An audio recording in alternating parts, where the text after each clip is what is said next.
से दुखी है। तो अगर सरकार बोलती है कि ज्वाइंट सेक्रेटरी एंड दबाव लेवल का लोकपाल बनेगा, उसको कोई इंटरेस्ट नहीं है आम आदमी को इस लोकपाल से, तो वो कहां जाए?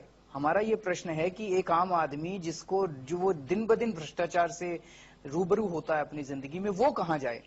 अगर सरकार कहती है इतनी बड़ी मशीनरी बनानी पड़ेगी तो बनाए। अब किस बात की देरी, किस बात की है? 62 साल हो गए भ्रष्टाचार से जीते जीते, अब बनाए वो जो भी बनाना है। भाई आप कहते हो कि लोकपाल के दायरे में नहीं आना चाहिए, मत आए, हम कोई जबरदस्ती नहीं कर रहे। आप तो बताइए कि एक आम आदमी के भ्रष्टाचार को कैसे सॉल्व करेंगे, कैसे समाधान करेंगे? वो कहते हैं अभी नहीं करेंगे, तो कब करेंगे? तो वो आम आदमी, ये इतनी महंगाई जो है, पेट्रोल के दाम जो बढ़ रहे हैं, ये इसीलिए हो रहे हैं कि जितना भी टैक्स देते रहो, ये एक खुला वो बन गया है जिसमें टैक्स का पैसा डालते रहो और चोरी होता रहेगा, टैक्स का पैसा डालते रहो, चोरी होता रहेगा। पेट्रोल के दाम बढ़ते रहेंगे, डीजल के दाम बढ़ते रहेंगे, कोई अंत नहीं है। ये सारी की सारी महंगाई जो है भ्रष्टाचार की वजह से है। इसका क्या समाधान निकलेगा? तो क्या लगता है कैबिनेट में जब दोनों वर्जन जाएंगे तो आपका वर्जन अप्रूव हो पाएगा? नहीं, हमें नहीं लगता वो अप्रूव हो पाएगा। हमें तो यही लगता है कि सरकार का ही होगा, बिकॉज सीनियर मोस्ट 5 मंत्री यहाँ बैठे हुए हैं, तो उन्हीं का होगा। तो फिर इस पूरी लड़ाई का क्या मतलब रह जाएगा? ये एक सोचने की बात है कि सरकार ने देश की इतनी उम्मीदें जगाई थी कि ज्वाइंट ड्राफ्टिंग कमेटी से कानून निकलेगा, और ऐसा लगा हमें मीटिंग्स के दौरान कि एक सरकार अपना मन बना चुकी थी। सारी की सारी ये जो प्रक्रिया थी, ये केवल एक ऐसा लगता है कि दिखावा मात्र थी। तो अब आगे आंदोलन होगा फिर। अन्ना, सिविल सोसाइटी के सदस्यों पे पहले भी सरकार ने कुछ आरोप लगाने की कोशिश की, सीडी कांड सामने आया। अभी आपके भी रालेगंज सिद्धि में आपके जो ट्रस्ट चलते हैं उसकी भी जांच करा रही है सरकार, तो क्या कहेंगे आप उस पे कि सरकार कुछ आपके खिलाफ भी कुछ निकालना चाहती है, ऐसा कुछ करना चाहती है? ये तो होते रहता है, ये आज नया नहीं। मैं 20 साल से अनुभव कर रहा हूँ।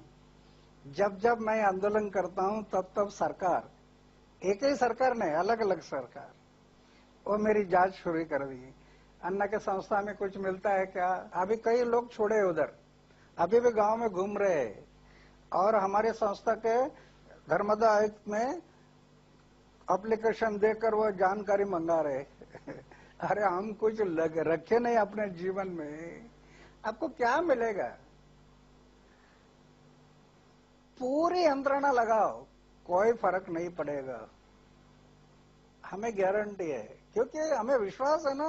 विश्वास मतलब हम लोग काम जो करते हैं वो निष्काम भाव से करते आए, तो आपको क्या मिलेगा इसमें?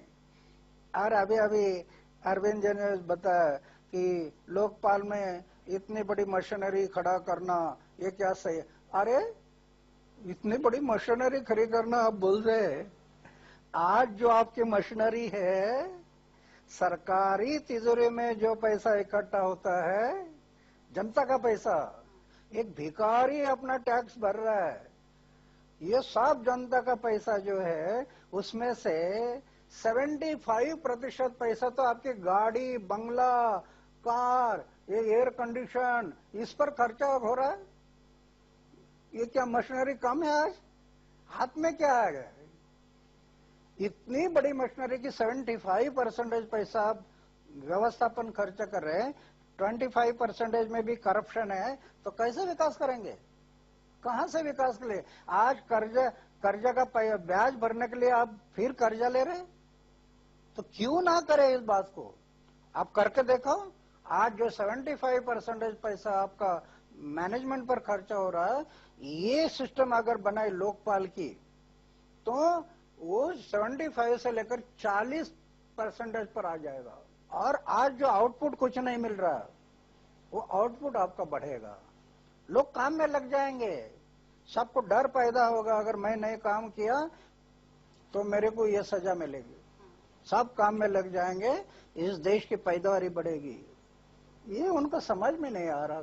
अन्ना, आप पहले भी महाराष्ट्र के जननायक हमेशा से रहे हैं, वहाँ पे काफी आंदोलन आपने किया है, अब आप देश के जननायक बन चुके हैं। युवा पीढ़ी आपको फॉलो कर रही है, आपके टी शर्ट्स पहन रही है, टी शर्ट्स में अन्ना हजारे के फोटोज बने हैं, टोपियां पहनती है, मैं अन्ना हजारे हूँ, तो युवा पीढ़ी को क्या कहेंगे आप?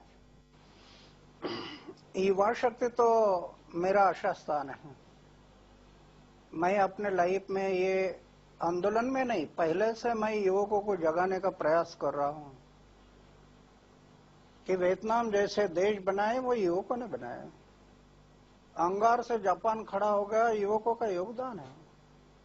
मैं एक युवक था 26 साल का, कुछ कर पाया?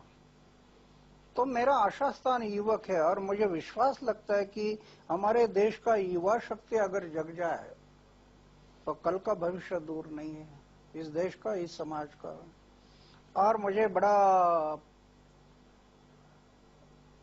प्रसन्नता हुई कि हमारे जो आंदोलन खड़े हो गए 5 तारीख का जंतर मंतर और राजघाट का, और मैं जब देख रहा था कि नवयुवक हाथ में तिरंगा लेकर फहराते हुए आ रहा था, और एक दो नहीं, हजारों युवक जो तिरंगा लेकर आ रहे थे और घोषणा चालू थी, इंकलाब जिंदाबाद, वंदे मातरम, भारत माता की जय।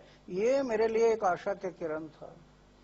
उसमें जो राष्ट्र प्रेम की भावना जो जग रही है, अपने देश के लिए जो प्यार की भावना जग रही है, ये मुझे बहुत ही महत्वपूर्ण लगता है इस देश के लिए। तो मैं तो युवकों को पहले से विनती करते आया हूं, अरे भगत सिंह को, सुखदेव को, राजगुरु को याद रखो। मैंने रखी है, मेरे हृदय के साथ जोड़ा है उनको, इसलिए तो मृत्यु का भय नहीं। मृत्यु हथेली पर लेकर मैं लड़ रहा हूं 25 साल से, कई बार जेल में भी गया। तो मेरी विनती युवकों की यही है कि उनको याद रखना। आंख से फांसी का तख्ता देख रहे थे, 2 मिनट में फांसी चढ़ने वाले हैं, ये जानकारी होते हुए भी, देखते हुए भी घोषणा चालू थी, इंकलाब जिंदाबाद, वंदे मातरम, भारत माता की जय। और अंग्रेजों को कह रहे थे इस जन्म के क्या, अगले जन्म की फांसी दे दो, हमारी तैयारी है। किस लिए? हमारी आजादी के लिए। याद रखेंगे नहीं रखेंगे?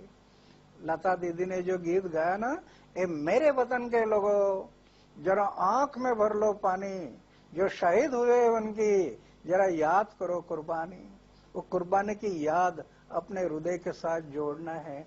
अरे जीवन में आप लखपति बनो ना करोड़पति बनो, क्या कह रहा है इतिहास? कोई लखपति करोड़पति की जयंती किसी ने मनाई इस देश में? झोपड़े में रहने वाले की मना रहे, भगत सिंह की मना रहे, सुखदेव की मना रहे, लेकिन करोड़पति और लखपति की जयंती किसी ने नहीं मनाई। क्या करा इतिहास? अरे आप लखपति बनो नहीं करोड़पति बनो, सिर्फ खुद के लिए जिंदे रहने वाले लोग हमेशा मरते हैं, जो औरों के लिए मरते हैं वो जिंदे रहते हैं। ये हमारा इतिहास है इस देश का, तो उसको याद रखेंगे नहीं रखेंगे? तो मैं युवकों को ये मेरी विनती है कि बनाना है इस देश को। बड़े आशा से हम आपके तरफ देख रहे, तो अभी इस देश को बनाने के लिए युवकों ने आगे आना है।